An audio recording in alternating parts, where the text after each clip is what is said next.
ముచ్చట. ఇక ఆయనతో నిన్న మన పార్టీ పెద్దలు ఉన్నారు కదా, అందరూ ఈ పార్టీ వాళ్ళు ఆ పార్టీ వాళ్ళు, అట్లనే మన పంచాంగం రేవంత్ రెడ్డి సార్ పంచాంగం కూడా మరి రవీంద్ర భారతిలో మతుగా జోష్గా ఎవరు వచ్చినా సుతా గీదేవు గారి పండుగ నాడు గిట్లనే పంచాంగాలు చెప్తుంటారు. ఈ అందరూ ఎవరు ఇష్టం వచ్చినట్టు ఎవరి అనుకూలం ఉన్నట్టు వాళ్ళు చెప్తూనే ఉంటారు పంచాంగాలు. ఇక అట్లనే కూడా పంచాంగం నమ్మటోళ్ళు కూడా కొంతమంది ఉంటారు.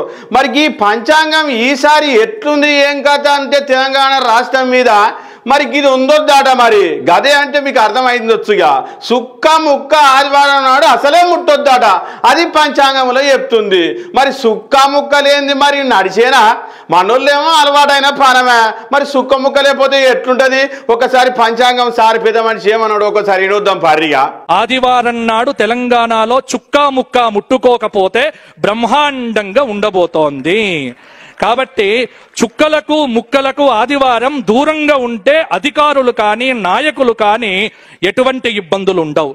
ఎందుకంటే ఆరోగ్యం బాగుంటుంది, రాష్ట్రం బాగుంటుంది, భగవంతుడు అనుగ్రహిస్తాడు. ఇది శాస్త్రము చెప్పింది సుమా, నేను చెప్పట్లేదు సుమా, ఇది శాస్త్రంలో చెప్పినటువంటి మాట.